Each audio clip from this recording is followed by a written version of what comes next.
like Star Trek. We're ready to fly. Yeah, feels a bit like Star Trek. So, thanks, David, for joining us. Thanks, everyone, for joining us. David, just a quick introduction. David is creator of Ruby on Rails, a web framework that I think most of you know. He's co-founder of 37 Signals. They are famous for products like Basecamp, Hey, and Hey Calendar.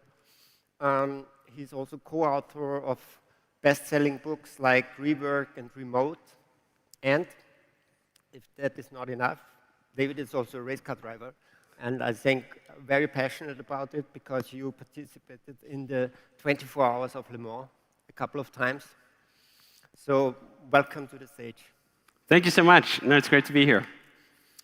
So the last time we met in person, you don't remember probably, but I do very well, was in 2007.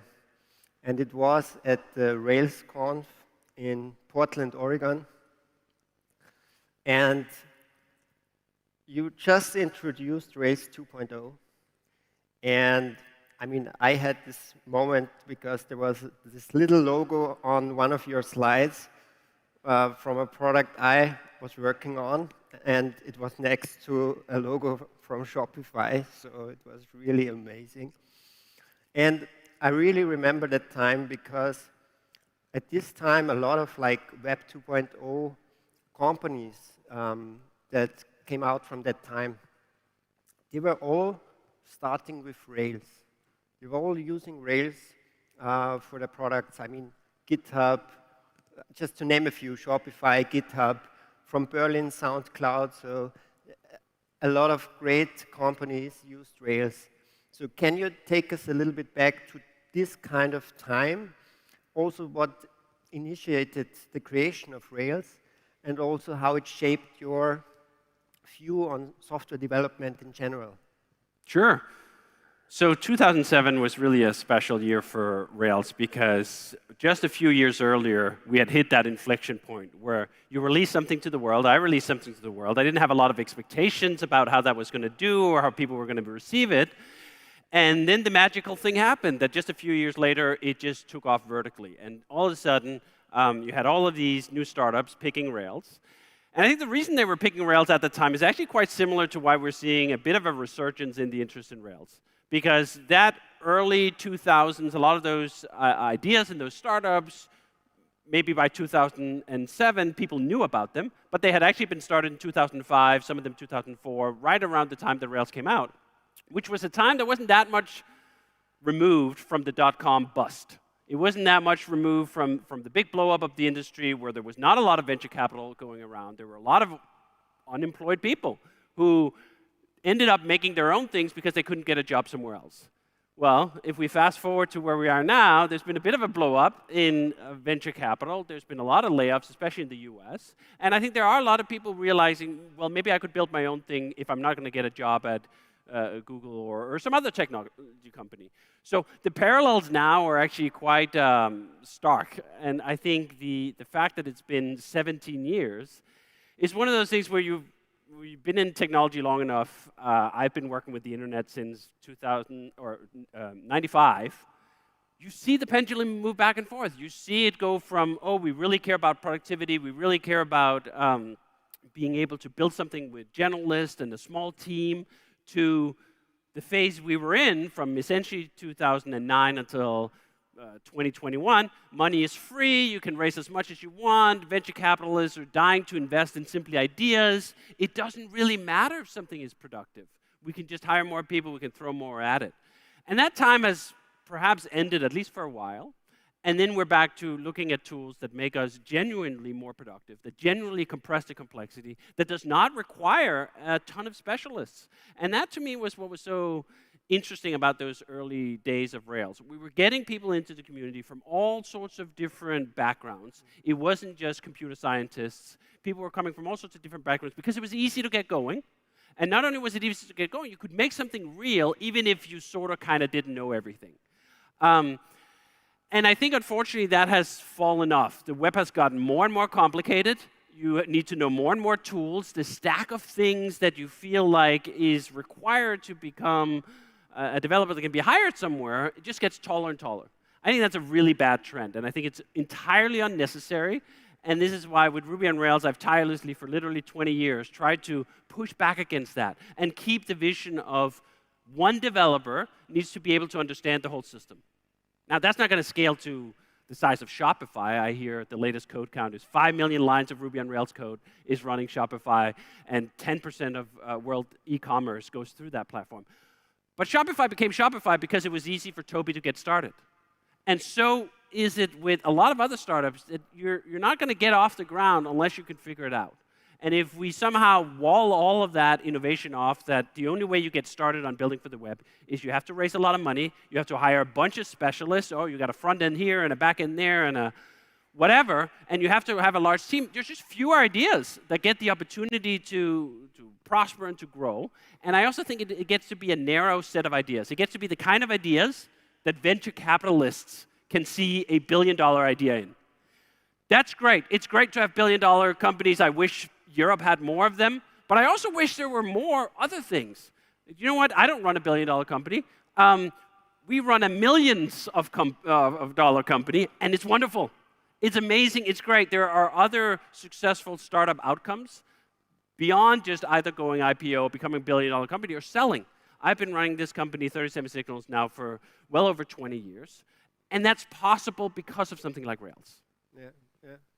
And I mean, later on, like in 2006, 2010, there was a lot of momentum. Then I think there's a lot of new frameworks that were launched, and then there was single-page applications.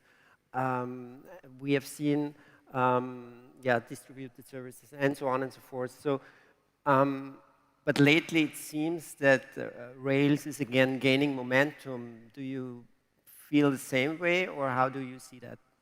Yeah, I definitely see that there's a lot of people who were very excited about the advancements that were happening, especially in JavaScript, single-page applications. A lot of really good, interesting stuff happened from, let's say, 2012 to 2018.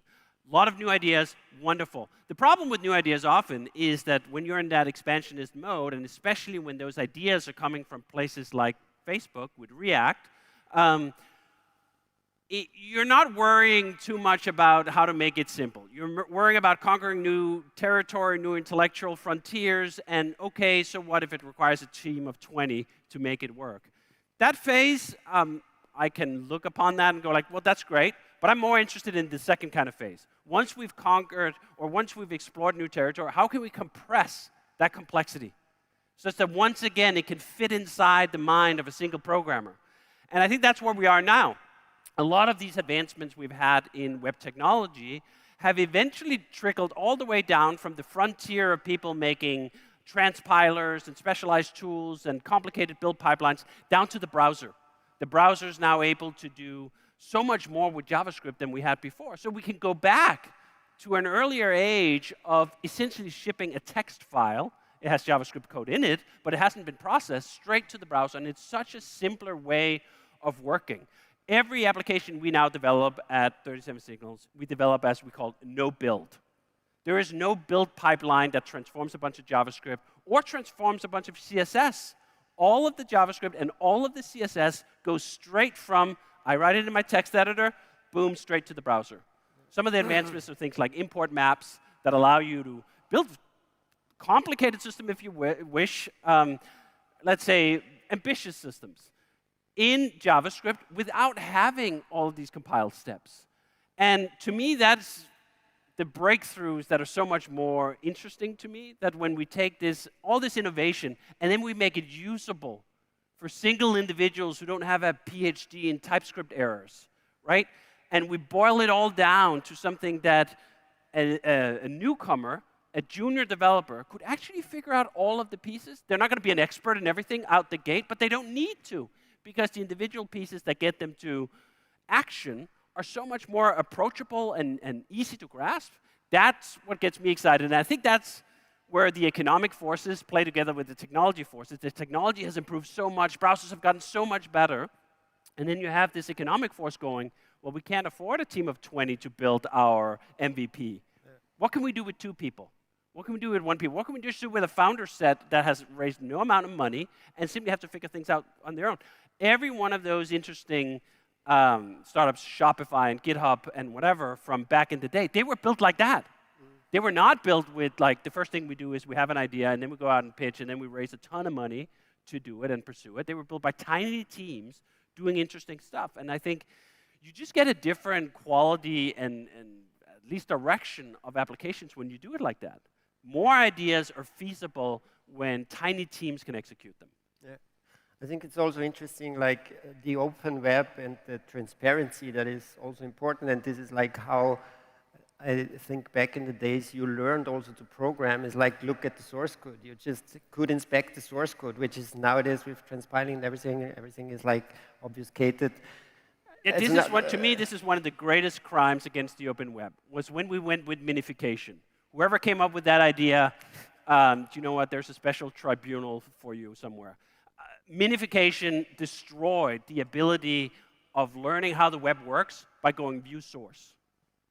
This is one of the things I love about new build. All the JavaScript that we ship in production for Hey.com or for all of our once tools, not only are they no build, they're no minification. You literally see the same source code as I'm looking at when we're working on the JavaScript, which was how I learned to work with the web in the first place. You go, oh, how do they do that? And you click view source, and back in the day, oh, it was a table, and it had little spacer GIFs and rounded corners. Oh, interesting, I could do that too. Or you learn how they do validation on the form input. Today, you're not going to learn anything by going to view source on Facebook.com. It's just going to be a gobbledygook of chunks that have been regurgitated through 5 layers of transpilation in a way that no human can understand.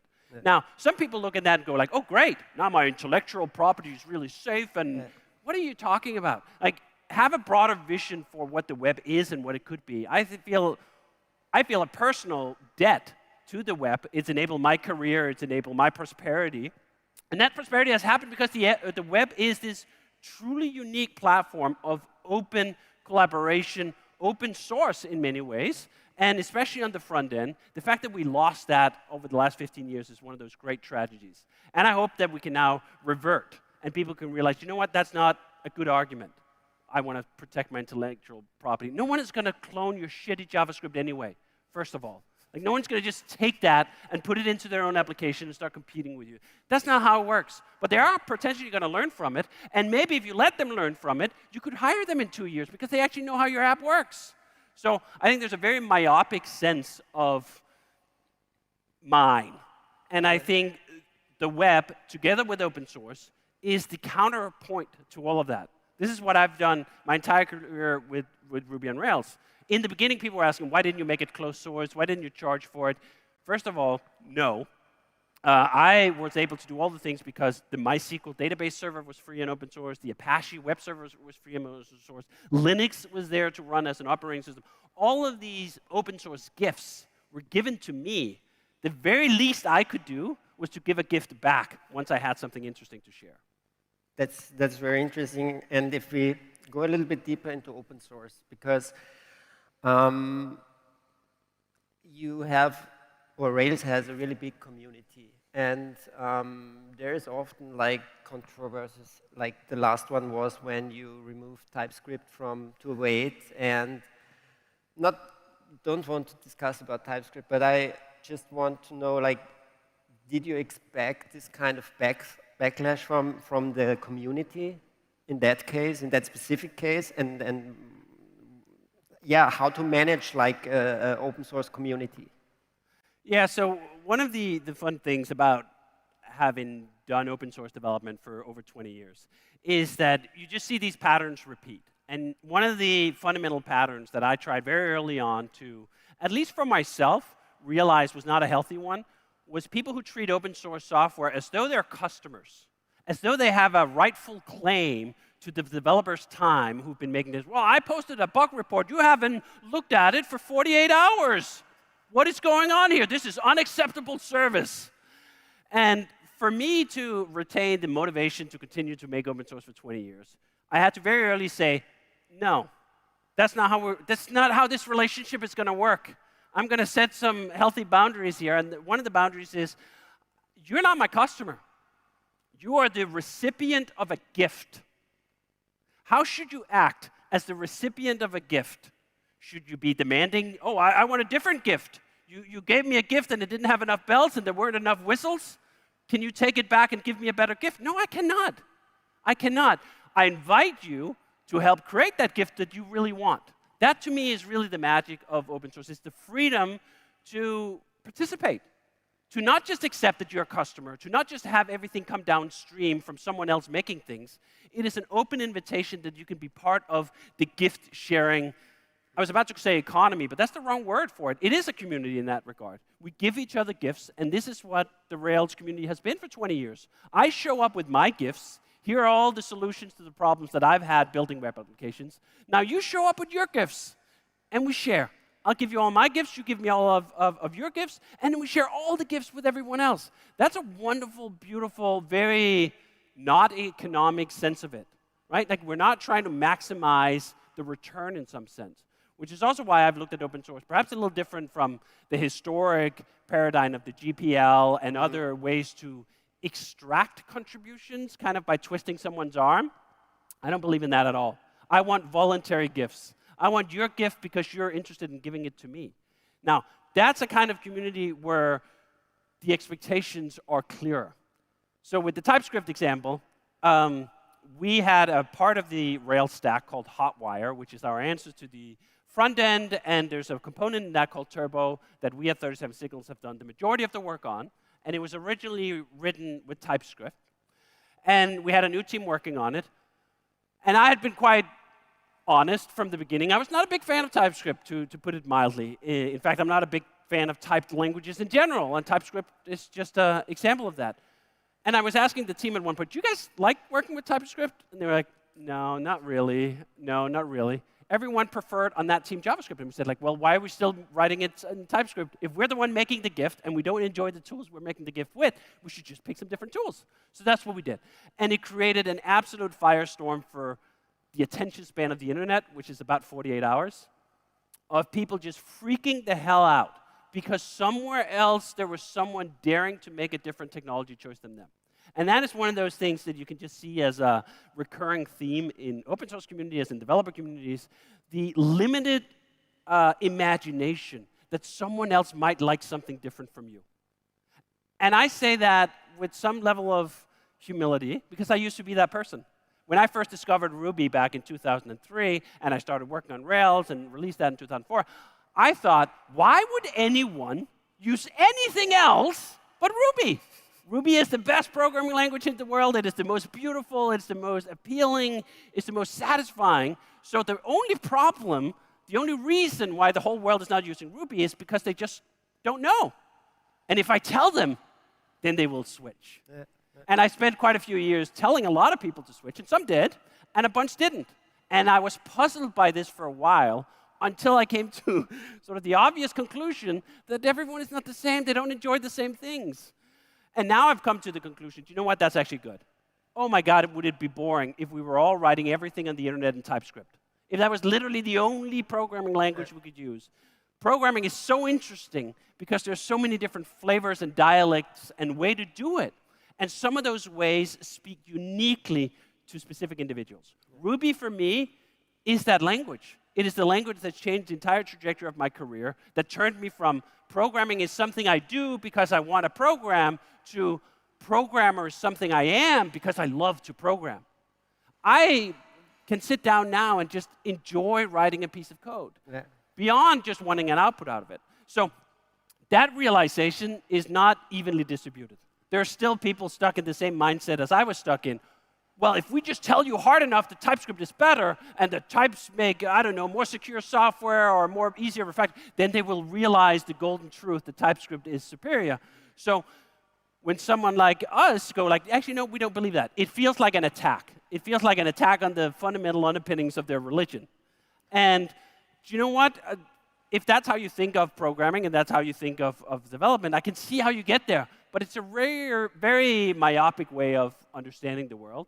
And of course, the other thing is, this is stuff that happens on the internet. It burns very hot, very briefly. Yeah. And if you just ignore it, no one gives a shit next week. Okay, but how do you handle feature requests in an opinionated framework? And I mean, to even push a bit further, like who owns Rails? Yes. Feature request is a great way to start because we actually have on the Rails GitHub repo, you have the issues, and one of the descriptions is the issues. We do not accept feature requests. There is not a mechanism for you to request features in Rails because no one is going to do it for you.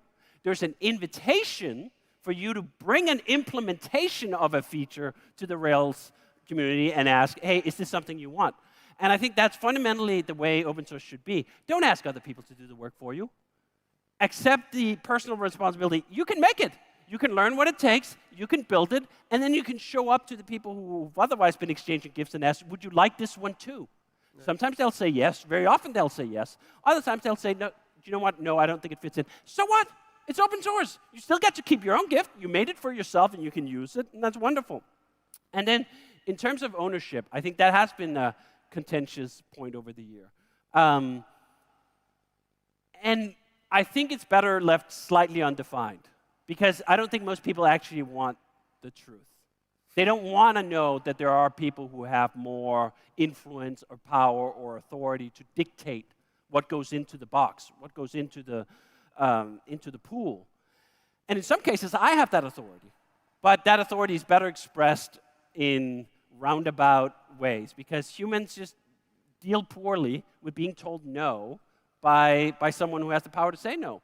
But I think it's equally still important. You actually do a great disservice in open source if you fail to embrace that authority that comes from creating something, being amongst the main contributors. You have a much broader sense of the vision, and you need to guide that vision. There's a lot of open source software that's gone in about 1 million different directions and ended up getting diluted and worse and harder to learn and adopt and use because it accepted every single patch that came its way. Yeah. You have to say no to a fairly large proportion of all the gifts that could come your way to have something that people actually want to use.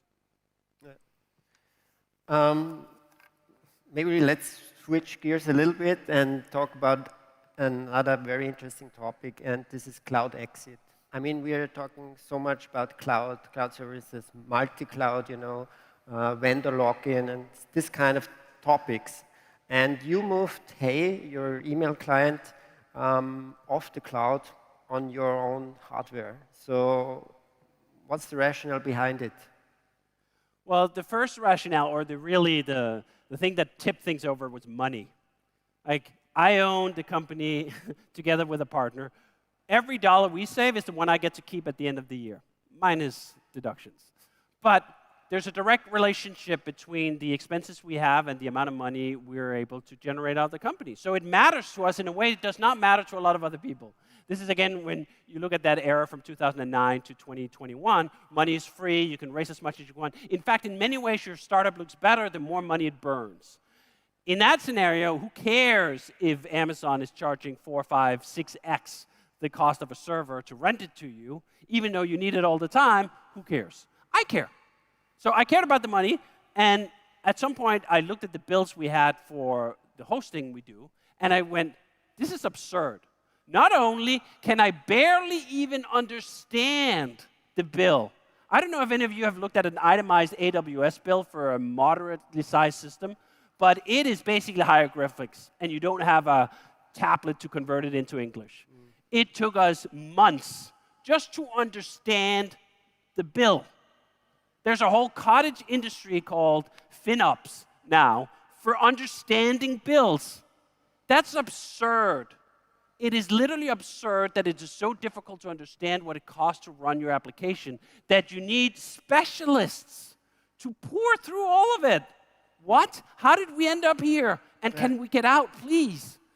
So that was the initial motivation, seeing those bills, trying to understand those bills, failing to understand those bills, and then having a vague recollection that this application we used to run for about the third the cost, or fourth the cost. Then running all the numbers, again, taking months to fully understand everything, and realizing if we moved everything out of the cloud, we could save $1.5 million a year.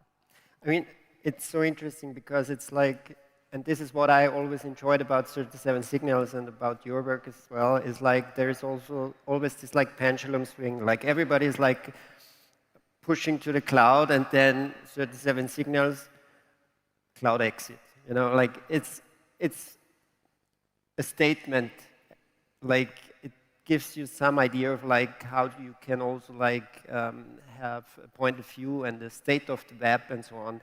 And there's another thing that you did, and this is I'm even more curious about, is like buying software once. So you recently launched once, and here the idea is that instead of a subscription model, which is now like I think everybody wants a subscription model. From a business perspective, and you're selling software. So you have like two products there. It's Campfire. It's like something like a Slack messaging client. You buy the software once. You can run it on your own servers, and yeah, that's basically it. But first of all, like, how did you came up with this idea? And the second question would be also like from a business perspective, is it really something that you would recommend to software engineers? Like, hey, I have a piece of software, I'm proud of it. Instead of building like a SaaS product now around it and everything, I'm proud of the software, I'm selling it. What are the implications here? Yeah, so once is a really interesting idea we've been pursuing. And the idea is essentially that now that the entire world has moved to SaaS, the pendulum is going to swing back. And it's going to swing back because companies will realize there are too many paper cuts. And okay, you pay $15 a seat here and $80,000 a year there. It adds up. And all of a sudden, you're spending a tremendous amount of money on recurring costs that does not feel like they're proportionate to the value that you get. I think Slack is a great example. I've talked to multiple people who have Slack bills in the tens of thousands of dollars every month because they have a large group. And they're paying $15 a seat. That to me strikes me as, like with the cloud thing, absurd. Like for us to be able to communicate in a real-time chat, a solved problem for 30 years, maybe, again, modification, Slack is a great product. I'm not even saying anything bad about Slack in that regard, but it's not like it's breaking new innovative ground. It certainly hasn't for at least a decade. Yet it's being priced as though it is this luxury product that was just dug out of the ground and only they understand it. What? Tens of thousands of dollars a month? That's absurd. So we went, I like these kind of opportunities where you go, do you know what? It's not like we're going to create a product and then we're going to make it 15% cheaper. That to me is a very uninteresting, very red ocean way of competing. I like to look at hey, here's a Slack bill for $20,000 a month. I could sell you a tool for $300 one time. Literally 99.9% cheaper than the alternative. That's interesting. And it's interesting to me because when we started with Basecamp back in 2004, we had to convince everyone it's safe to put in a credit card online and buy software on a recurring basis, and had to do all that. Now that model has won. It has conquered everything. Now it's time to look at actually what was good about the old model. I like to take things out from the past and go, what was the reasons that fail? And are those reasons still valid? It used to be installable software was very hard to install. It was very hard to update. It required a heavy service organization to be able to support it. All that has changed. Cloud, ironically perhaps, has made all of that stuff easy. Containerizations, VMs, it has made it incredibly easy. Now when we sell Campfire, the customer gets one string. They copy and paste that in on a brand new Ubuntu VM, paste that in, boom, run that, it's all set up. That's not how it used to be. You used to have a system administrator who had to set all these things up. So when the context changes, you can reintroduce old ideas and suddenly they seem like the solution. Yeah. And I find that that's what's so interesting about tech. It's about these big plates and they move around and suddenly they connect and shift in a way where the old ideas actually make sense again. But I also think tech is a herd industry. Cloud, for example, is so big now because everyone is feeling like this is what I'm supposed to do. And SaaS has the same thing. SaaS is the supposedly safe thing. And if you look at financial markets, that's usually the time to get worried. When everyone goes like, no, you should just buy all these subprime mortgages because they have a really good interest rate and they're virtually safe because we've tranced it in just this way. Oh shit, get out now. So I think potentially we are there with SaaS. Potentially we will be there with cloud, that once everyone has moved over, it's time to realize it's a new place to go. Yeah.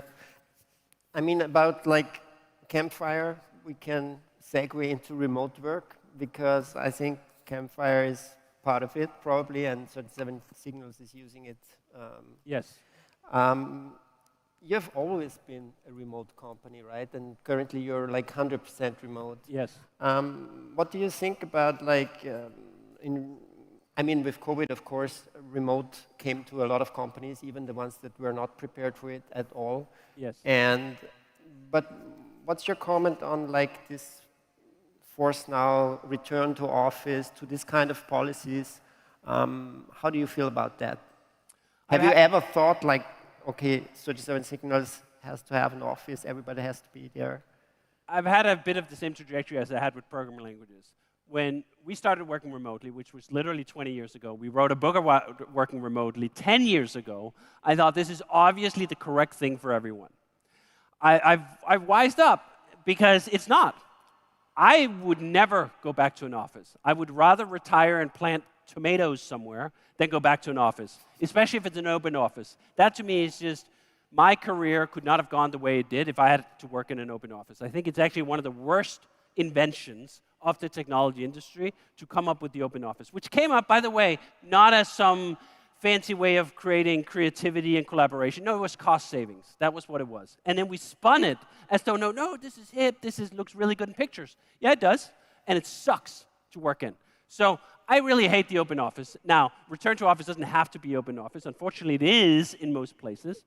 But I also realize now that, you know what, it would be almost as bad if everything was remote for everyone all the time. Yeah. There are tons of people who are not disposed well to sitting inside their own little box and working all day long. To me, that's heaven. That's how I love to work. We saw during the pandemic when some of our employees, especially the ones who didn't have a family or living with others, were quarantined in their own home for weeks at a time. And you're like, oh yeah, I can totally see why the Geneva Convention considers solitary confinement as torture. Because people literally and metaphorically, but also literally, went crazy. So I think we need some of these outlets. We need some companies to have offices. But we also need a mix of it. And we need to have, hey, do you know what, the introverts like me who enjoy to sit in just my own little office, boom, have a ton of remote companies that work for them. And for the extroverts who get energy from being around other people, great, let's have some offices for them too. So I'm not offended by return to office. And I think some of the remote proponents, and I consider myself one of them, they pushed it too far. Like, you didn't like it when every single company in the world required you to come to the office. Now you want the same thing for the other side? Now you want every single company in the world to allow you to work remotely? Do you know what? That's not intellectually coherent. Yeah. David, we're already out of time, but before we wrap it up, I just want to hear from you, like, what are you most excited about the web? I'm extremely excited about this new phase of collapsing complexity. I think the web has gotten into a really bad place in the mainstream with the amount of technology and the amount of tooling that you need to build something interesting. And I see we're finally able to collapse this because browsers in the last just 3 years have gotten incredibly much better. And I don't think most people's mental model has caught up with the amount of innovation that's happened on the browsers. Something as simple as CSS. We talked about this yesterday. 2009, I think it was, one of the first CSS transpilers came out. It was called Sass. And the thing everyone loved was you could nest. You could nest your rules. It was a major innovation, really, just borrowed from programming, but put into CSS. And it's taken until literally this year. 14 years later, we now finally have it in the browser. But that's the progress. Now we can take that CSS transpiler and go, bye, and use nesting straight for the browser. That, to me, is incredibly exciting. We're returning to a state where a single developer can make an incredible application that's competitive with the best in the world. I think that's very good words for closing it. Thank you all for coming, for joining us. And David, where can the people reach you, or are you here for a little while? I'm here for a couple of hours. I'll meet anyone who wants to chat about the simpler web or anything else right here. And otherwise, you can find my writings and whatever on dhh.dk. Thank you very much. Thanks. That's great. Thank you.